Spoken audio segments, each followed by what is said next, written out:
Can't hear you. No. Hello. Welcome to our MACM Make a Culture Move podcast, where we cover everything from funny social topics to social trends. We are your hosts, Mark Jonathan. To my right, we have Tabitha by Israel. Janice. Yes, indeed. And before we get started, we'll start with the brief disclaimer. Yes. Here at the Make a Culture Move podcast, we talk about a lot of controversial issues, controversial things. Mm-hmm. Not all the opinions and things that we discuss represent MACM as a whole. So please keep that in mind as you listen today. Yes, indeed. So, as you all know, or if you don't know, we have 3 different sections. We have job opportunities, our local news, and then social trends. We will start with Janice with our job opportunities. What you got for us today? Yes. So today we will be starting with kind of a little comedic relief. In this time of COVID-19, jobs are looking sparse, so people are going out. And they thinking they need to go get some fast money. Uncle, he hired me as a professional drug dealer one time. I was hired. You don't understand. You're looking at me like you judge me.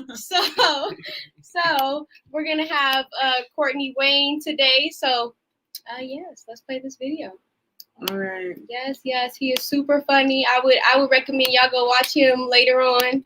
Yes, don't go get that fast money, y'all. When I graduated, I already had some kids. So my uncle came to me with a cash money draw.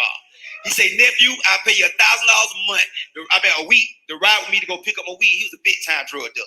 He had all the weed. He had the loud and the quiet. You never smoke that quiet, have you? Smoke it, that's all you can say.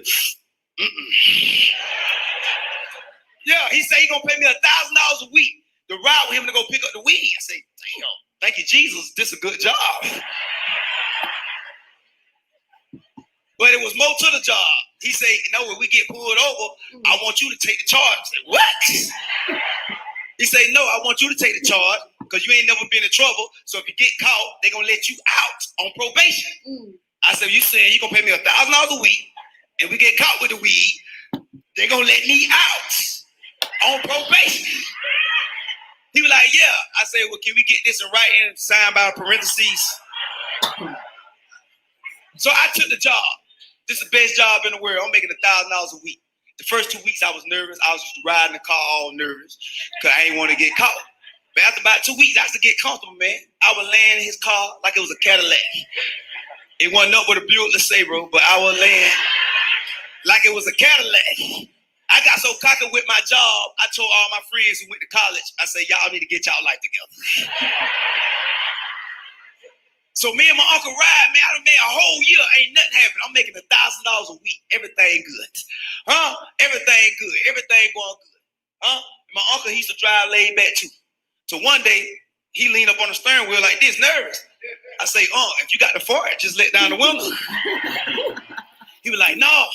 He said, man, the police behind us. I said, what? I said, is they behind both of us? He's like, no, nephew, you know what time it is. You know what time it is. I say, no, it's just 4 o'clock. That's what time it is. He said, no, nephew, I've been paying you $1,000 a week now. You got to take the charge. The police pulled over. I said, damn. So, I kept it real. So the police pulled us over. But I didn't know you're supposed to keep your composure. But I didn't know that. See, he knew that because he was an OG. But me, I was still a GG. I was a little German baby. I ain't know. Cause he kept his composure. The police pulled us over. I'm over there singing church songs. No weapon formed against me. So the police see me. He seen I was nervous. He told us to get out the car. He knew something was wrong. So he laid us on the grass. So we laying on the grass. You know what I mean? And at this point, I kept it real. I said, you know what? My uncle been paying me. I got to take a charge. I don't want them to be hashtagging snitch on Facebook. So I kept it real in my mind. I said, I'm going to keep it real. And so the police went to the trunk, because you know the weed back there, you can smell it. As soon as he opened the trunk, I heard the trunk go, I had a slight stroke on the side of the road right there.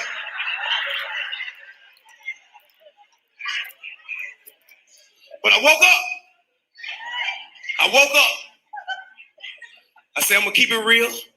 My uncle been paying me $1,000 a week. I got $1,000 in my pocket for this trip right here.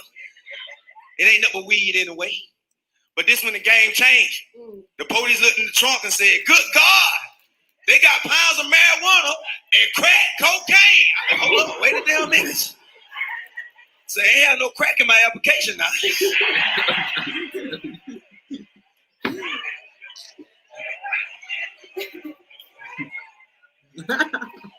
But it's my uncle. He on parole. I don't want to get in trouble. I'ma still take possession. You know, he got to put some more money on my 401k or something. But I say, even though crack cocaine enough, they still gonna let me out on probation. But this when the game changed. The police said, whoever on this is, they gonna at least get 10 years in prison. So, so I took the $1,000 out my pocket he had paid me, and I slid it back to him like this right here.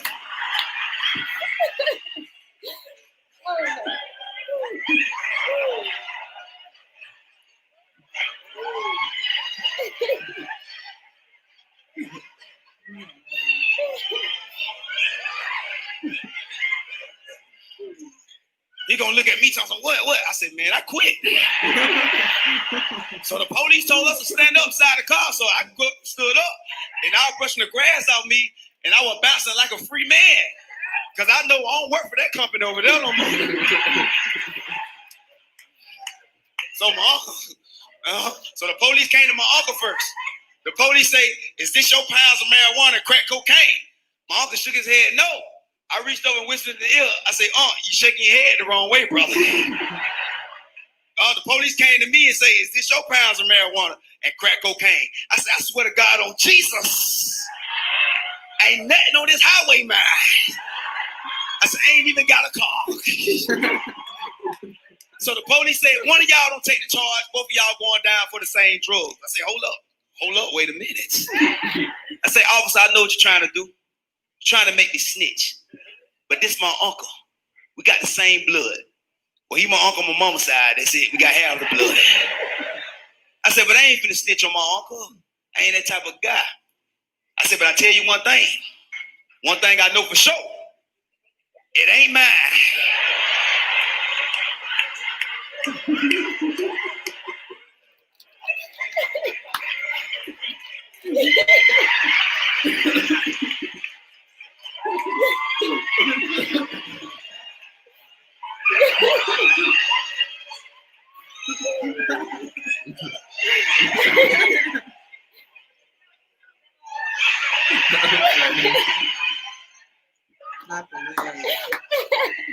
So my uncle went back to prison.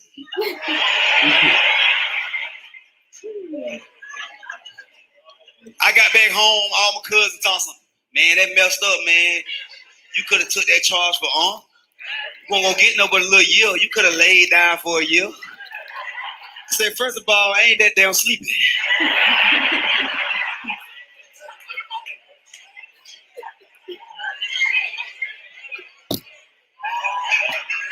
I said, "My health teacher said I only need 8 hours of sleep."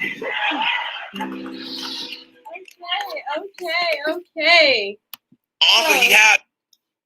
So y'all, yes, no fast money, y'all. I know times is rough. I know it's getting hard out here, but we do not do fast money, y'all. Okay. So, we had a little comedy, a little funniness right there.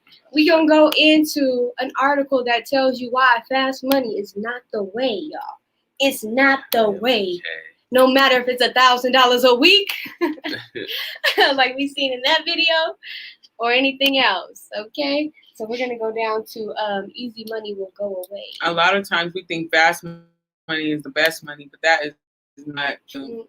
My mom used to always say, anything worth having is worth waiting for. And that is very true. True. But, in this economy, as a Black person, you be sitting by the phone. They don't even give you a call to say you didn't get the job. Right. They give you the interview and that's it. So you just be looking stupid. But yes, let's get into this article. Okay, so go down to easy money will go away. Okay, so yes.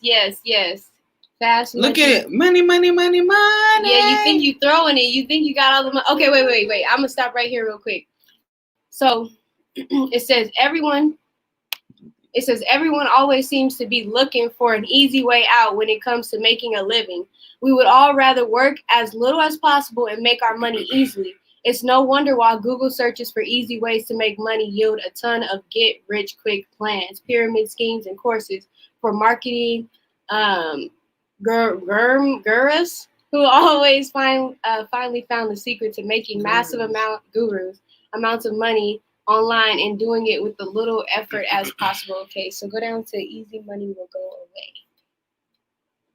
Okay, so unless you found something that is impossible to duplicate and you live in a world where there is no internet or social networks, your scheme to make easy money will be duplicated by others, improved upon, and you will inevitably be weeded out of your market. It's impossible to stay in an easy money making market forever and think that the money will keep rolling in. You will have to put some work in eventually as your market disappears. So why not just skip the easy ways to make money and challenge yourself to make a living? So keep going.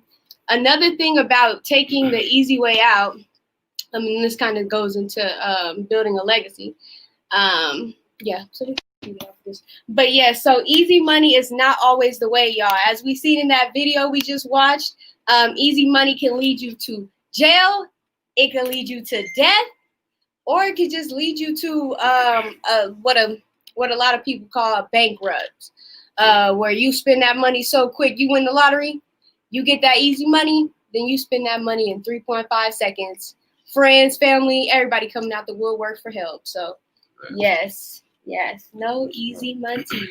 So what are you guys' experiences with easy money? You know, not experiences, but you don't want to know. You don't want to know. I'm not trying to incriminate myself. I know. I'm like, ooh, my experience. Shoveling snow. Okay. Oh, that's not necessarily easy money because you're not doing a little bit to get a lot. Right. You're not doing something strange for some change. Man. And don't do that, y'all. Don't do that. Speaking of strange for some change. Easy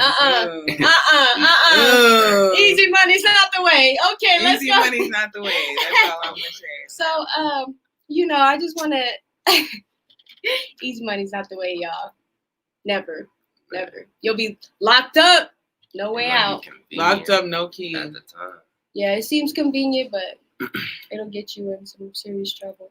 Okay, so let's go to that next article. And I just want to throw in a quick little thing. Just because you get away with it for a little while doesn't mean you won't get caught eventually. Because the thing is, once you get into doing some illegal activity, it seems all good and well until you slip up.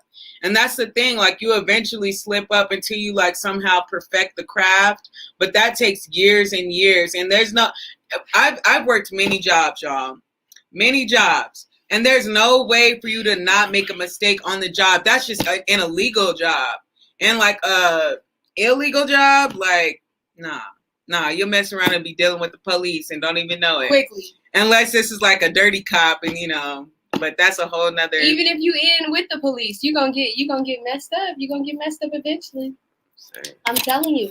And like that video we just showed, it took him a year to find out that him and his uncle was moving coke and weed across, just across. That one slip up, because I guarantee you, like somehow the thing about money laundering and moving money is it never goes unnoticed because there's a rise and fall in the economy.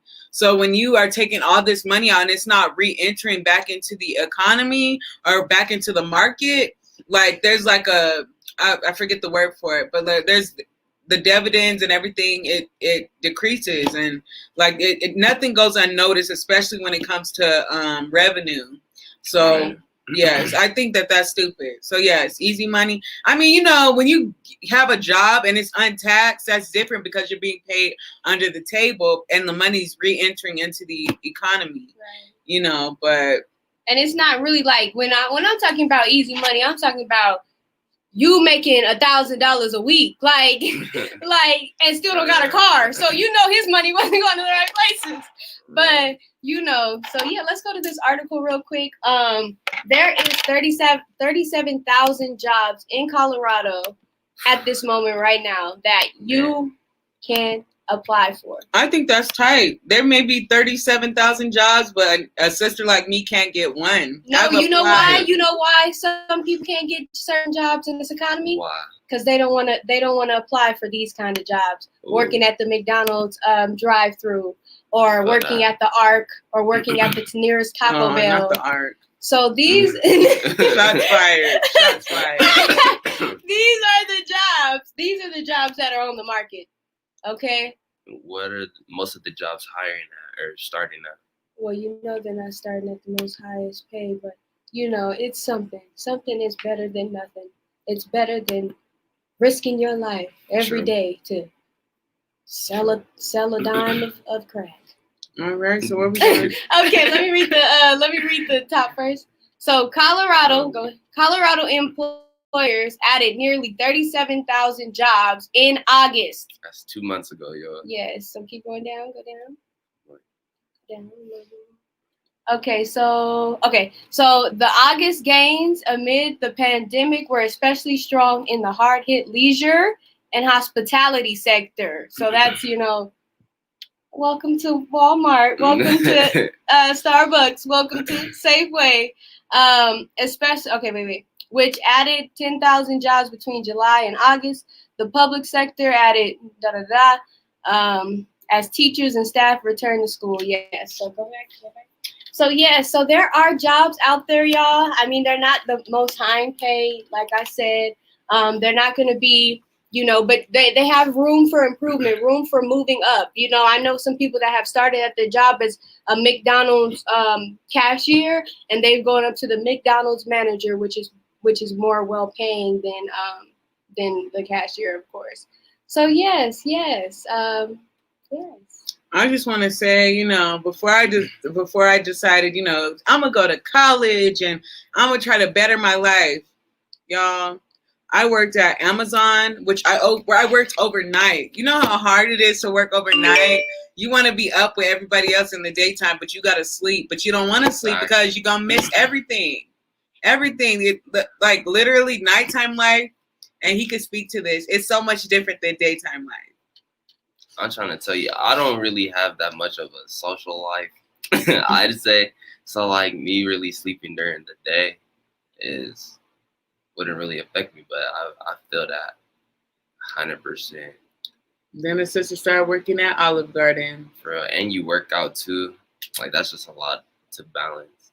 It's just a lot. And then I'd be feeling for people that are going to school and working. They be working overnight and then getting up in the morning to go to school. Like that's hard. I did that when I was in college. My very first time, y'all. I dropped out so many times because of that. But hard times. I was working at a hotel as a night auditor, and like I would be up all night. But the thing is, nobody was coming in to bother me, so I'd be in there doing my homework, and then I'd wake up in the morning, go to school, and then go home and go to sleep for like 4 hours, and then go back to work. Like that weighs a lot on you. It's very, man, it ain't easy out here. So for all you young folk out there, stay with your parents as long as you can. But we gotta pay those bills. Start off small, game plan, then reach your goals. Yes, okay. Yes. What did you just say though? What'd you just say though, Tabitha? Stay with your parents as long as you can. Everybody was trying to grow up fast, and that independence, in some cases is, very good, very well. But anytime you have the ability to stack up, maybe you get 3 to 6 months worth of rent before you move out. Like still have that plan to move out, but definitely take advantage of all your resources. Exactly. Let me tell you guys, it's hard living by yourself. It's hard living check to check, y'all. It's hard out here living on food stamps. Man, and I'm just gonna throw this out there. I decided when I was like 18, 19, I was like, and I had people I could stay with at this time because my mom died when I was like 17. I was living by myself and everything, but when I was living with my foster mother, like she made it all easy. Rent was $200 a month. I'm like, I didn't realize what a blessing. what a blessing that was Man. at that time. You know what I'm saying? And then I was like, nah, man, I don't need to live here because all these rules, and I want to be on my own and do my own thing. And then like I moved in with someone and we were paying like rent. Our rent was like maybe like $500, but the light bill was like $300. I was like, oh my God. We gotta stop using these lights. And Turn off all the lights. Candles. As I got older, though, the bills just went up and up and up. Because then you want to get your own apartment. At this time, my first place I ever lived in was a trailer. It was a nice trailer. Alabama got some nice trailers, y'all. It's not like this trailer trash, type of deal. But I moved back to Phoenix, and the rent was like $900, $700. I was like, oh my God. And then I had a light bill. And because it's Phoenix, Arizona, the light bill was so high because it's so hot. You want to run the AC. It was like $300 a month. Oh my God. Yeah, what kind of lights were they using? I was about to tell you 300. Yeah, the AC, y'all, we need that central air. It gets cold and hot. Listen, I would have gone under my grandma, got some pillows and some covers.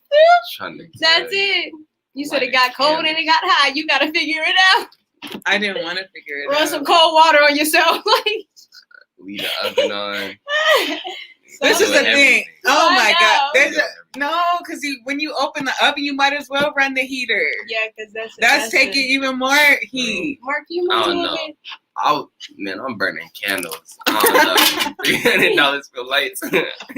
You don't have a candle in every corner. And freaking flashlights. Man.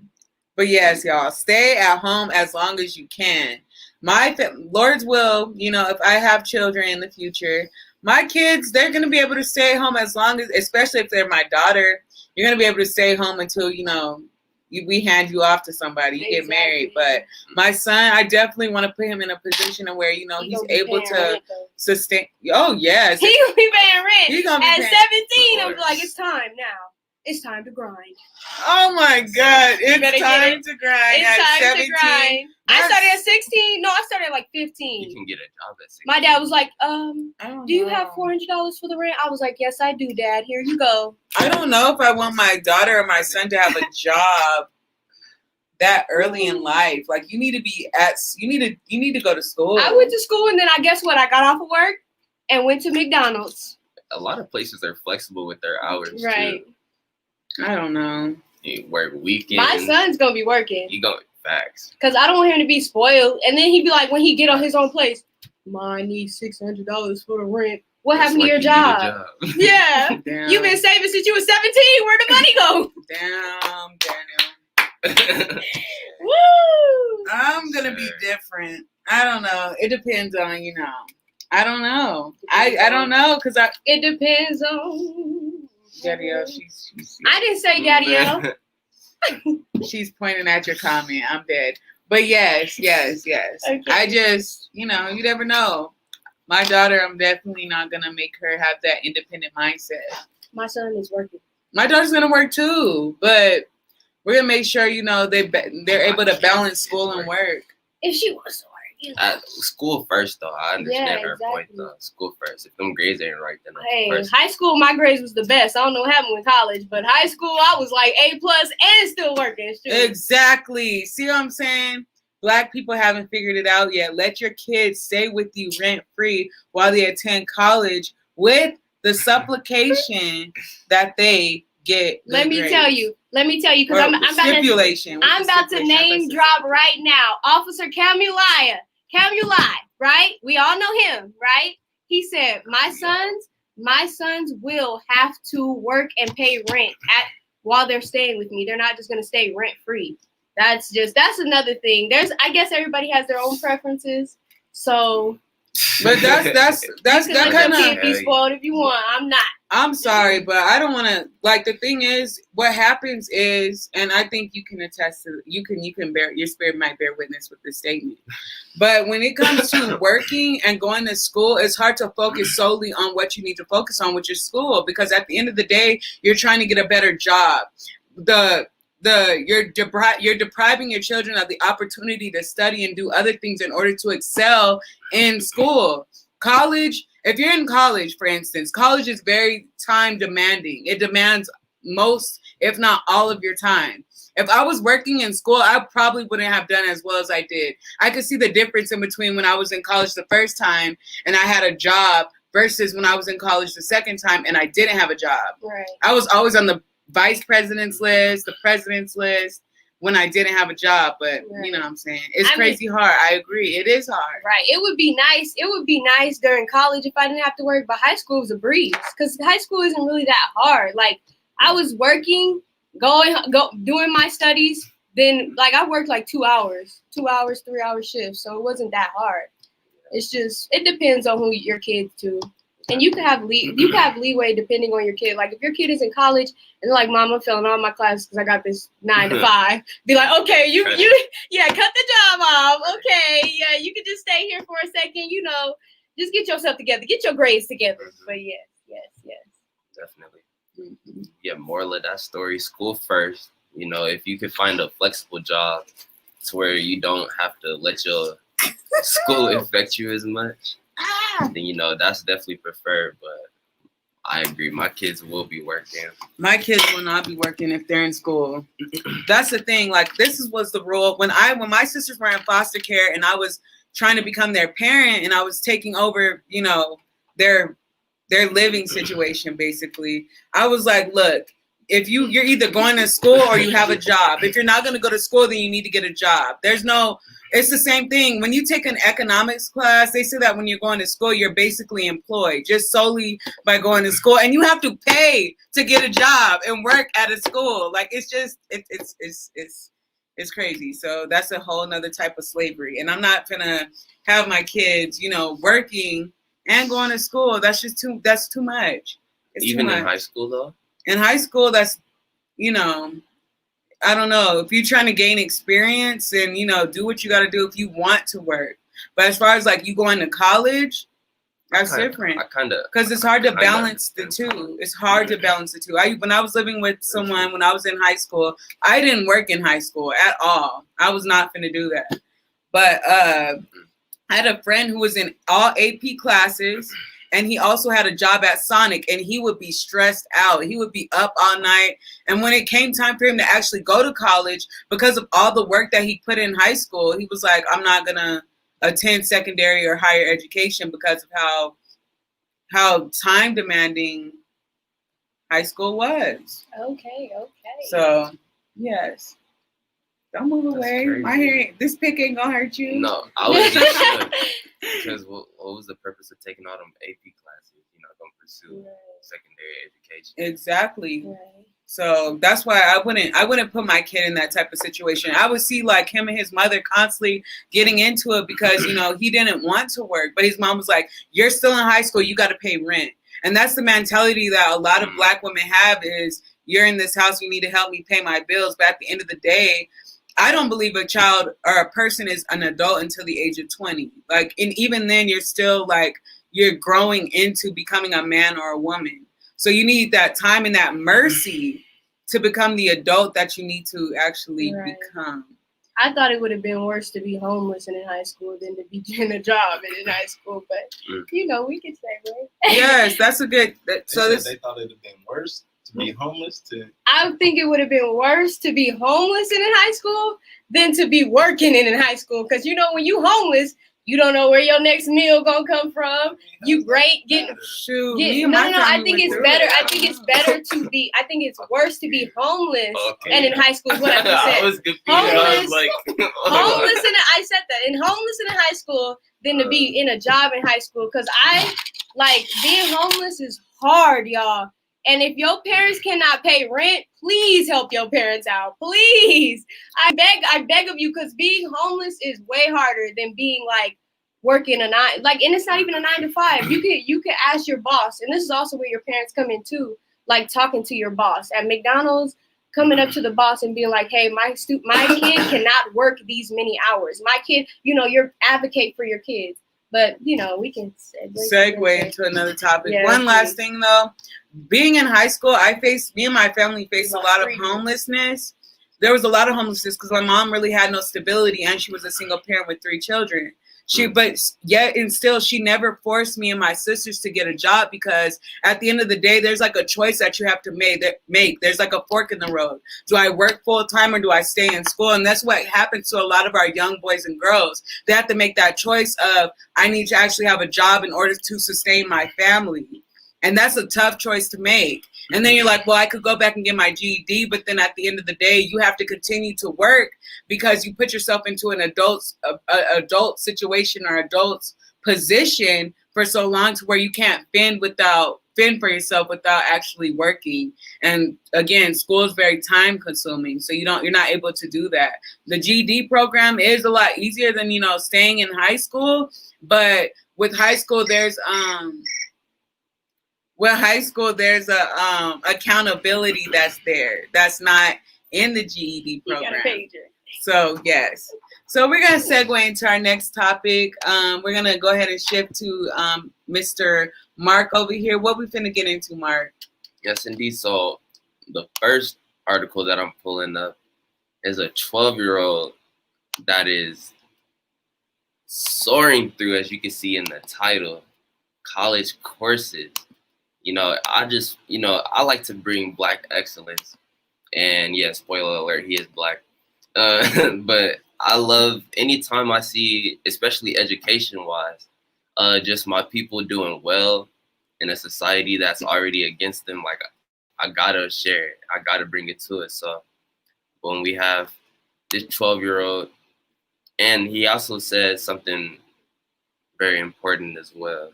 So are we watching the video? I wasn't. Okay. I'll just read it. So, whip smart kid applies every year to Georgia Tech, but no one like Caleb Anderson. He's 12 years old. I am not really smart, he told correspondent Mark Strassman. I just grasp information quickly. So if I learn quicker, then I get ahead faster. Now, I'll probably read on a little later there, but what do y'all think about that first part right there? Because I feel like that's a pretty good concept to understand. Like, he doesn't see himself as smart, even though other people do. He just thinks he's grasping information quickly, or like you can tell him something and he can process that. I will say this: preparing or prepping your students, your children, prepping your children for school and higher education and things like that is very important. I remember when I was very little, maybe like 3 or 4, my mom was like, but she was prepping me. I didn't go to preschool. My mom was prepping me for kindergarten. She was like, you're going to sit here and learn your A's and B's. You're going to learn how to write words. You're going to start writing sentences. I'm like, by the time I got into kindergarten, there really wasn't nothing that they could really teach me. Everybody's sitting over here 1, 2, 3. But at that point, my great grandparents were giving me money, teaching me how currency works, teaching me how to budget my money. I actually helped them to pay their bills when I was like 7. So like, they taught me a lot, just prepping me for school. And my mom was always telling me, you're going to do what I didn't do. You're going to college. You're going and you're going to graduate. And even after she passed and everything, I had the mentality of, I'm going to college, I'm going to graduate. But was this mentality and this as women, we know this as women. After your first child, you start to fall off with the more kids that you have. Like, you don't have as much time. You don't have as much time to invest in each and every child. So it's kind of like that first child gets all of your, oh my God, I'm dead. Okay, your child gets all of your attention at that point. I was the only child at that time, and I learned a lot, y'all. I learned a lot. So, what you think about that, sis? Your biggest fan said Tabitha was learning quantum physics in kindergarten and exchanging currency from China. Okay, so from China. So about the 12-year-old that said, he's taking college courses, whatever, and he said he's not that smart. I really think humility is a big part of it. Should be a big part of everyone that's gaining and growing in life, just because it'll make you better. Once you think that you've arrived or you hit some kind of great pivotal point, that's when you start slacking off. When you get comfortable doing something, that's when you start slacking off. So I just push that everybody have humility. Everybody go out there and be like, I don't care if you're the best NBA player in the world.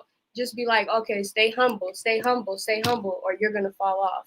and that's inevitable. So I feel like a lot of times what happens with our kids, Black and brown children, is they all have the ability to do such things, but they're not always pushed to reach their full potential. So I think that what we need to do as a community is encourage our kids to do more and to participate and really be fully engaged in higher education and education in general, because what happens is people that don't look like us, they invest in their children and they take the time to actually go through their curriculum with them, and they end up excelling, and they're seen as being the smart and wise students in the classroom, when in fact we're the ones that invented damn near everything in America, from the music.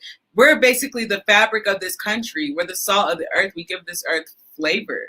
So we just have, sorry, I didn't quote the whole thing, but yes, we give the world flavor, and we just got to actually invest and do more for our youth as a whole. Okay, to your question for you, Mark. My question is, do you think the Black families successfully educate their Black men? Not at all. And that actually kind of brings me to a point. I watch the TV series Power, and one of the characters in there said, why are we the culture where it's corny to be educated?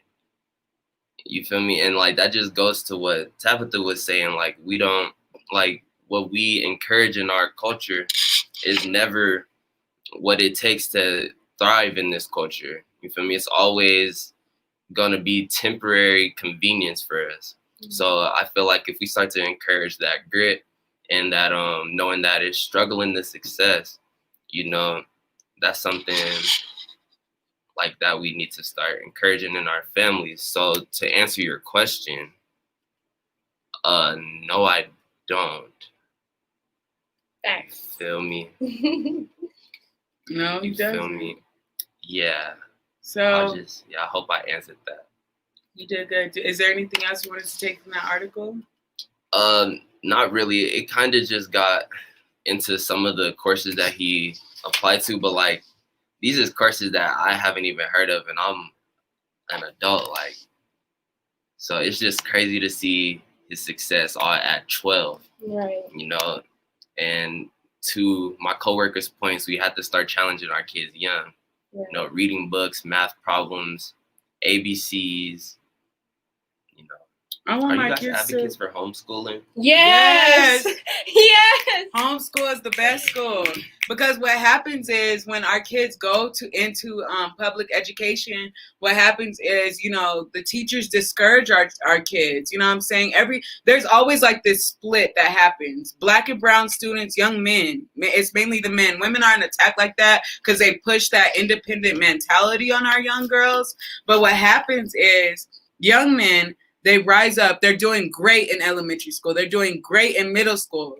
They start to kind of fall off at middle school. But by the time they reach high school, their grades and everything plummet. They just hit the ground with no running. They just hit the ground. And our kids are just stuck in a bad situation because the teachers discourage them, and the school to prison pipeline becomes even more real. Like, it's all bad. Exactly. Just to land me back on what you just said, like when our sons are in these classes and they're excelling, they'll have, the teachers don't understand them fully. So the teachers will be like, oh, well, he's acting out. Oh, this is happening. Oh, this is happening, and won't recognize that he's doing a great job in the classes. Every little offense, they'll call the parents, and that's when the discouragement happens. And also, they'll throw them into remedial classes. Oh, you're dumb. Oh, you're special ed. And hearing those kind of things doesn't make someone want to excel. It makes someone want to drop out of school and sell drugs. So in the South, yes. In the South, when I went to community college, I had to take remediation courses. And when I got a little bit older and I was telling people, yeah, these are remedial classes, blah, blah, blah. It's crazy because the further west you go, moving away from the South, it's kind of like, no, we don't teach remediation here. Remediation isn't a thing. But it's very real because they just put you in a place where, you're not able to excel or do as well as you ought, because they already have this systemic thing broken down for you, specifically for you. Our young boys they have a cell ready for you by the time you're in like the first grade. So it's like, what do? You know, so that's why I think homeschooling is so important. It's essential. And us as people of color, we need to start practicing that and keeping our kids at home. So yeah, so Mark, what you talking about Trump and his immunity claim? Wait, but what do you think about homeschooling? I didn't hear your opinion. Well, I don't know too much about it. I only know one person. Well, actually two. I know one person that was homeschooled in like elementary to middle, and then entered high school. Same, I know somebody like that. And then I know one person that was taken out of high school, I believe. But other than that, I mean, both of their experiences, I'm pretty sure they're in the same position. I mean, well, remember Jack? Remember that smart, crazy smart white dude at our school? There's a few of those.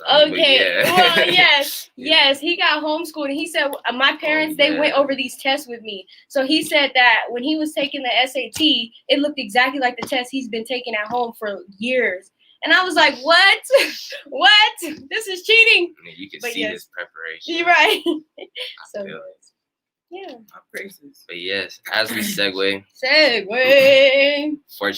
Unfortunately, excuse me if that was unclear initially. We will be talking about Donald Trump and his claim that he is immune to the coronavirus. Oh my gosh. And giving out free vaccines. Exactly. Oh my Even after testing positive.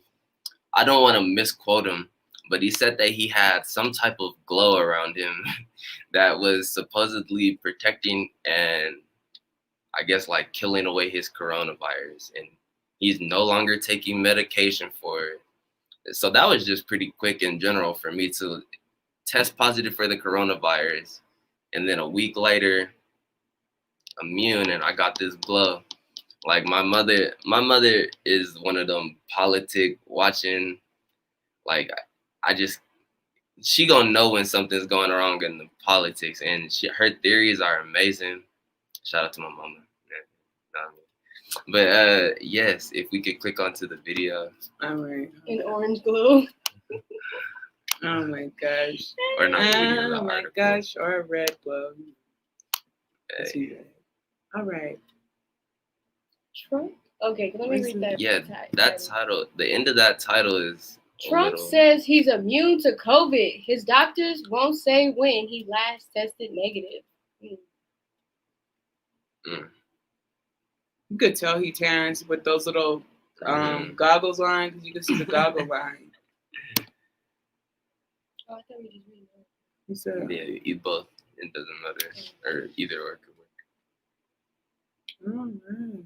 We have an ad really quickly. So we do not endorse. I'm feeling great. I don't know about you. President Trump, trailing in the polls and increasingly erratic, spoke to hundreds at the White House on Saturday, his first public event since being hospitalized. We're starting very, very big with our rallies. Still reeling from his faltering debate performance, isolated in the White House, the president spent the week minimizing the virus.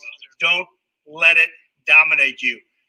Don't be afraid of it. I think this was a blessing from God that I caught it. I'm telling you, we have a cure. More than just a therapeutic, we have a cure. In a 36-hour conservative media blitz, Mr. Trump spent 2 hours on the phone with Rush Limbaugh. Started investigating me when I was coming down the escalator, the beautiful golden escalators. And taped what was billed as an on-camera medical examination with a Fox News medical contributor.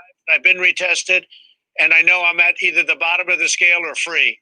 On Friday, the president's top infectious disease expert blamed the Rose Garden ceremony 2 weeks ago for the White House outbreak. We had a super spreader event in the White House, and it was in a situation where people were crowded together. What point do you think you contracted it? Video. Looking back. You know, I don't know. They had some big events at the White House, and perhaps there. But this week, the president appeared to blame his infection on Gold Star military family. They come within an inch of my face sometimes. They want to hug me and they want to kiss me. And they do. And frankly, I'm not telling them to back up. As his poll numbers drop, The president is searching for a political weapon, publicly pressuring the Justice Department to prosecute Democrats. Unless Bill Barr indicts these people for crimes, the greatest political crime in the history of our country, then we're going to get little. Yes.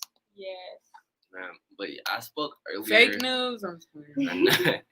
But I spoke earlier about the theories that I've heard since he's caught the coronavirus. But what do y'all feel about that? How do y'all?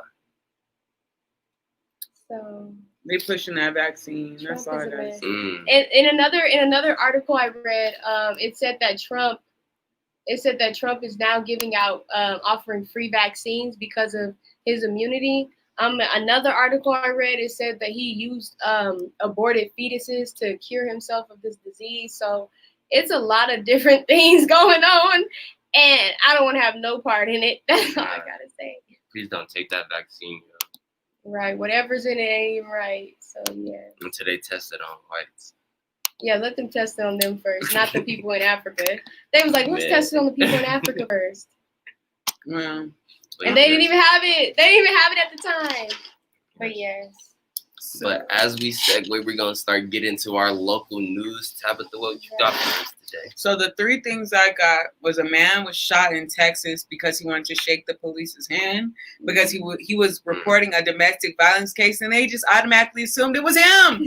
You know what I'm saying? Like, it kind of goes into that video we watched last week of like, who was it? Dave Chappelle was talking about like he's afraid to call the police because if somebody breaks in his house, he'll come outside to meet the police, and they'll be like, he's still here. He's still here. Bow, bow, bow, bow, bow. And then as he was shaking the police's hand, he asked him, "Are you all right?"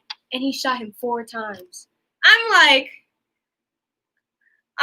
oh my goodness. I've said this before, but they're too scared to be in the profession that they're in. Right. Yes, but not only that, we're also going to be talking about the shooting that happened at a local Denver protest. If we have time, y'all, we might run over a little bit today. We had a lot of interesting topics. Especially if y'all have questions. And yes. So those are the comments. 2 things that we're going to, I tried to update that. It's not updating.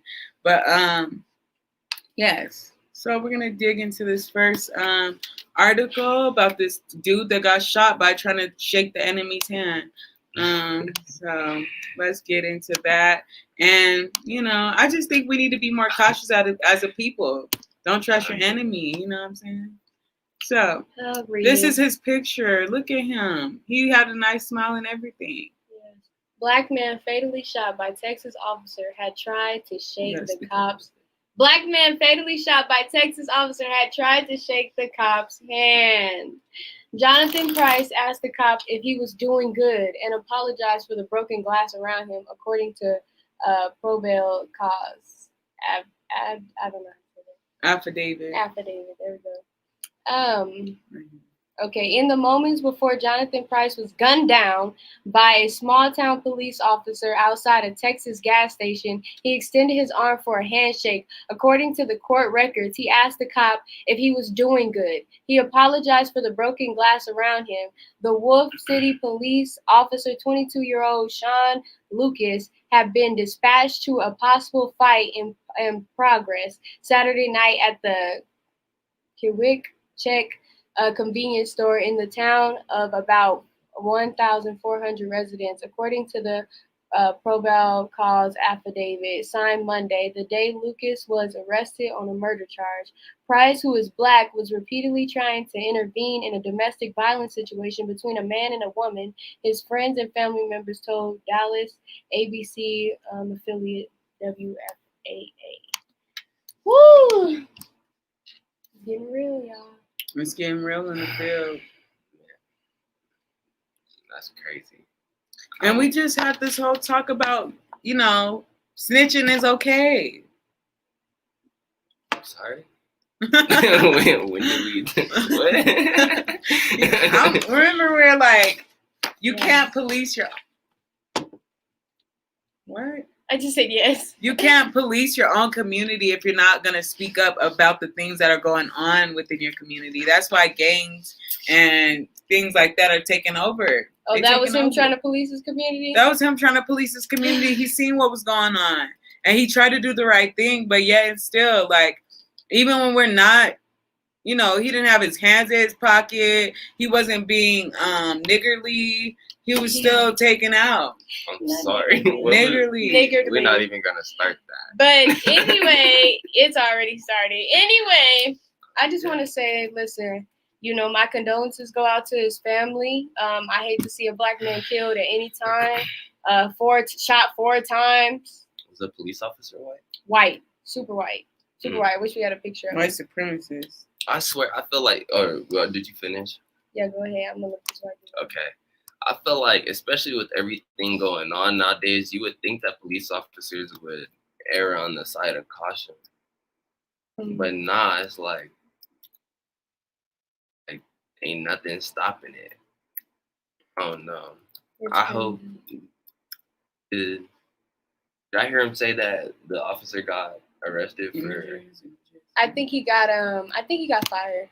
Just fired. Just like, will charges be pressed? He looks like he likes donuts and everything. Let's put him on the screen. He looks like he eats Bro, donuts. He looks like he's a donut eating, fat, full on, you know, racism. I don't know. Not full on racism. So this is Lucas. This is what's his name? Sean Lucas, who shot Jonathan Price.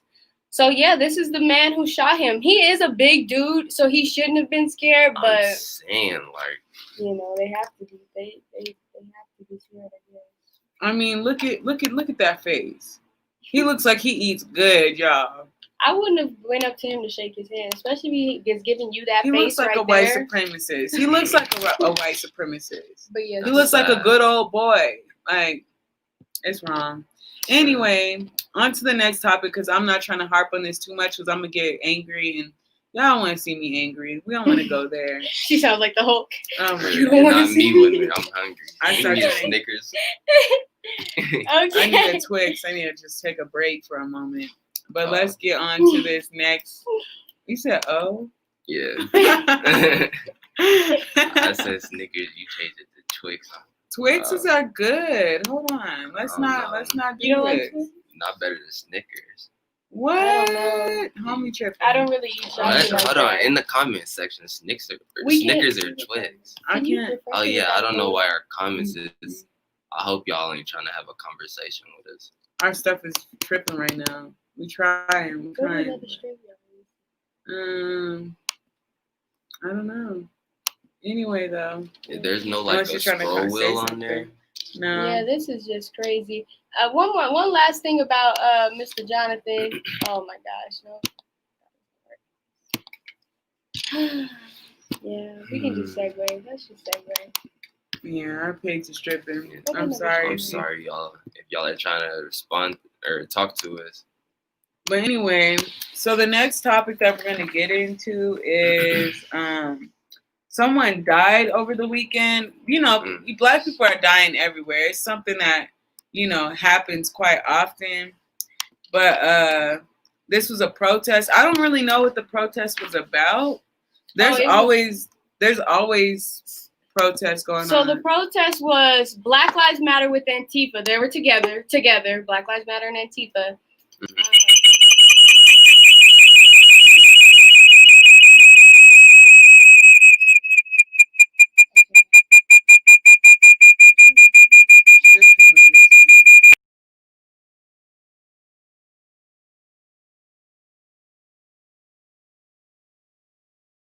Yeah.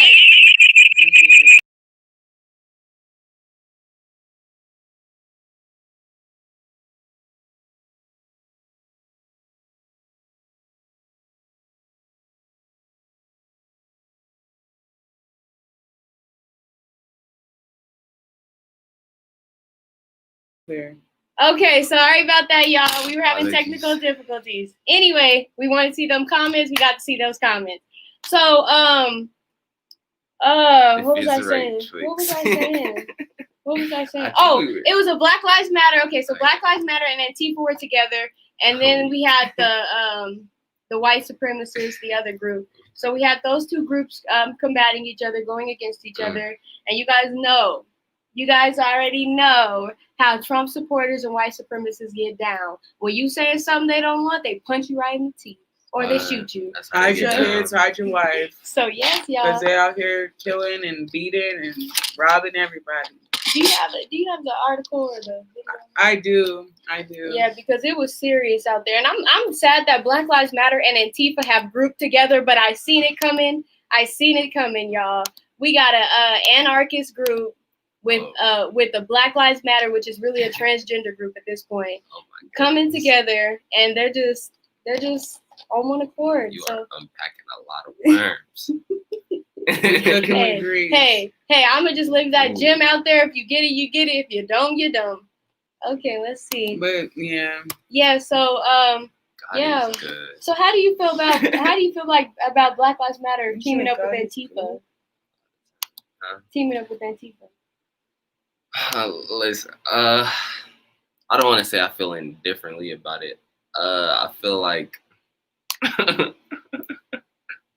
he's laughing. I don't understand. No, did I miss something? No, I have no words for that. Okay. So I'm gonna read this really quickly. Again, y'all, we have to be more diligent out here. Okay, that's all I'm gonna say. When I read this article, I was tripping because I'm like, you die. I don't even know. Let's just get right outside the Denver Museum. One dead after gunfire at downtown Denver rallies. Private security guard on contract by 9 News in custody. Okay, so let's look. Black Lives Matter right there, and then we. Coronavirus. He took off his mask to yell at this white dude. Like, you gotta understand me. Right. Yeah. Yeah. Okay, so I'll go ahead and read. Where do you want me to start? You can I wanted to start. One person has died. Okay, one person has died, and another man who 9 News confirmed was a private security guard. He was in on it too, though. Contracted by them, is in custody after the shooting during dueling protests Saturday in downtown Denver. Okay, so the incident.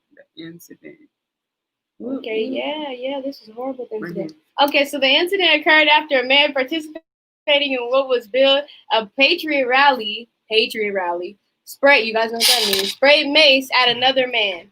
That man then shot the other individual with a handgun near the courtyard outside the Denver Art Museum, according to a Denver police journalist who witnessed the incident. Patriot rally. My question is, I've been maced before, so how can you see to shoot somebody when you've been maced? Like, how? You got superhuman. You're superhuman at that point. Because I got maced and I was driving y'all and I couldn't see nothing. I had to let somebody who I didn't even trust drive me to the house. How were you maced when you were driving? Okay, so I'm a woman, all right? Story time. So let's get into it. You're a woman, yeah. I'm a woman. So I gotta carry my mace, and I had the kind that looked like it was in a perfume thing. And my little sister, I'm dropping her off at school, and she gets the mace, and she's like spraying it on her wrist. And I didn't look to see what she was spraying. You know what I'm saying? She went in my middle console and pulled it out and was spraying it. And then I looked and I seen the mace because I never really seen mace before. It was like orangish red. And then it sprayed in my eye, like the wind was flowing and it got in my eyes. And I was like, oh my God. So. I don't know. I guess about this person, I think that once you get sprayed multiple times by mace in the eyes, maybe your eyes get desensitized so you can shoot somebody with a gun. Let me just say one thing. That is not equal force. If somebody sprays you with mace, you don't shoot them with a gun. That's not it. And why did you even have a gun? I know you're at a protest, but come on now. He was on security? He was a private security guard. Oh, wow. But he wasn't just out there like, oh, I'm over here with the 9 News crew, because everything would have been recorded. If he was right there with the 9 News crew, he probably was like, let's get active. This is my kind of people right here. He was the white dude yelling at the black dude talking about some Black Lives Matter. Okay, go ahead. I mean, that's just crazy to me. Go ahead. I'm sorry. Definitely, and I kind of spoke to this point earlier, but with everything going on, like you would expect people to use more caution especially with using guns. Like, I don't know. It's just sad to see that violence is still continuing. And that was in Denver, correct? Denver. Yeah, At the Denver Museum, where they're doing construction right now. It's not even a big space to be arguing with somebody. Like, at least let's go somewhere where there's open space. Maybe we don't have to be so close. Maybe I won't get COVID-19 if you yell at me. You know what I'm saying? And they're 3 inches away from each other. Right. But, and I'm sad to hear that it was at a Black Lives Matter protest. / Antifa. / Antifa. Together. Yes, I'm sorry. Let's put that. But yes, y'all. We're all about Black empowerment and never for Black destruction. So these are conversations that we need to have. You know. Listen, the only thing I have to say for real, listen, is y'all let y'all movement get hijacked, first of all. And I'm going to shout out, I don't remember your name right now. Oh, I can't remember your name. Anyway, I'm going to shout out Black Lives Matter here in Colorado. Y'all let y'all movement get hijacked, and now y'all teamed up with Antifa. And that's going to be a way bigger charge as a Black person. You're going to be a way bigger terrorist as a Black person if you go out there and you protest with them. Because they are literally against the government. Antifa is literally against the government. So with that, y'all. He said, I thought, since when did Craig and Day get guns? I'm saying. And then he said, I thought security, how did you get me small driving? I thought security guards had whistles and flashlights. It's supposed to. Listen, it's real out here in the field. But you know, they had to up their security for Black Lives Matter protests. Right, and you know what? That guy, the security watch that killed Trayvon Martin, he had a gun too. It's getting crazy out here. Zimmerman. Yeah, George Zimmerman. George Zimmerman. So, you know, I'm happy that we got to discuss these topics today. Would you like to recap? Any recaption? Yes, indeed. So it's Monday, y'all. Forgive us. Today was a weird flow, man. And thank God. I think it worked out. Yeah, we had a great podcast, though. Thank you all for tuning in again. But yes, as we recap, you know, initially we always start off with our job opportunities. You know, I like to encourage our young kids and our youth working.